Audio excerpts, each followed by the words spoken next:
Assalamualaikum dan selamat sejahtera kepada doktor.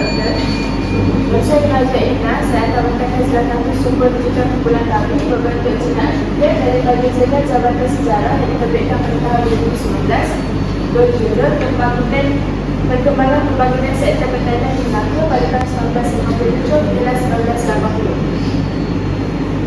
Tujuan kajian ini adalah untuk mengkaji sejauh manakah perkembangan pertanian dijalankan oleh Kerajaan Melaka dapat meningkatkan taraf hidup penduduk luar bandar. Oleh kerana sektor pertanian ini telah menjadi inati utama perkembangan teknologi di Melaka dan perkembangan ekonomi di Melaka.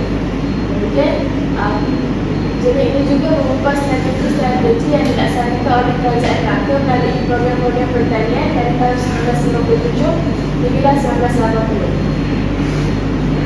Metodologi kajian ini adalah bersifat kuantitatif, iaitu mendapatkan sumber-sumber dan data daripada Arkib Malaysia, Arkib Bina Malaysia Cawangan Melaka, Perbadanan Perpustakaan Awam Negeri Melaka, Perpustakaan Universiti Melaya dan Jabatan Ketua Menteri Melaka.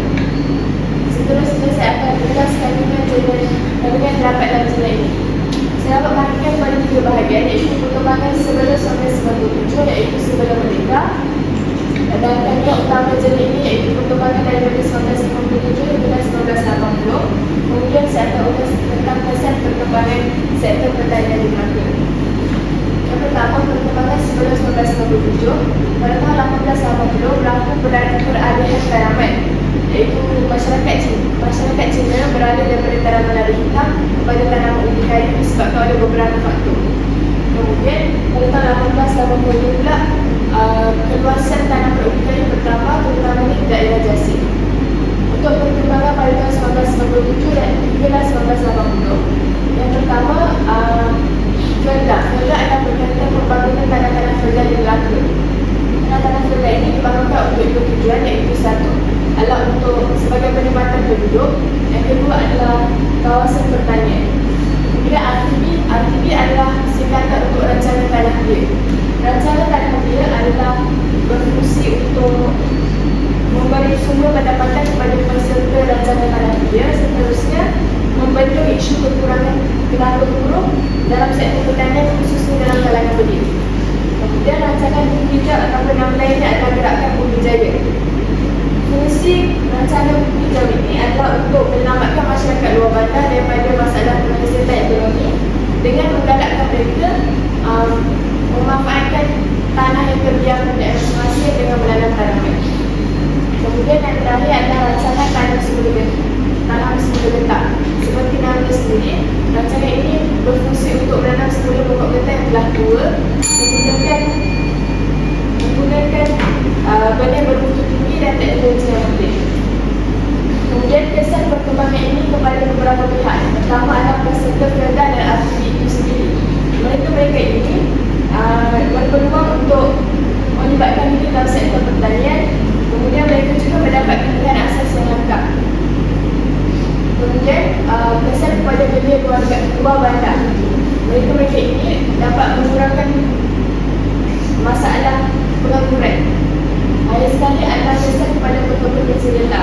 Mereka ini daripada program rancangan tanam semula getah, mereka dapat melibatkan diri menggunakan teknologi moden sekaligus meningkatkan hasil pertanian mereka.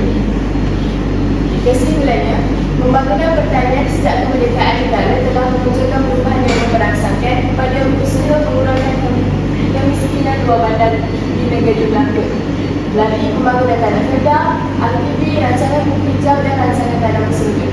Tambah lagi, kesan perubahan ketara pembangunan pertanian Melaka dapat ditinjau dari aspek peningkatan taraf hidup masyarakat luar bandar apabila banyak pilihan asas telah disediakan oleh pihak kerajaan. Nantinya, pembangunan pertanian di Melaka telah berjaya mengembangkan taraf hidup masyarakat.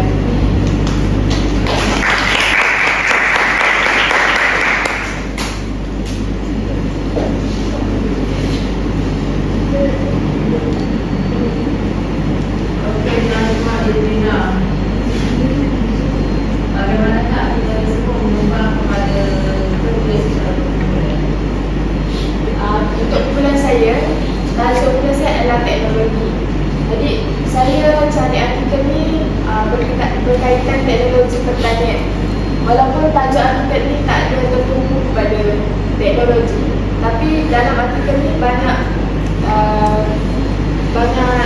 berkait tentang teknologi yang digunakan untuk tanaman pertanian. Sebagai contoh, yang teknologi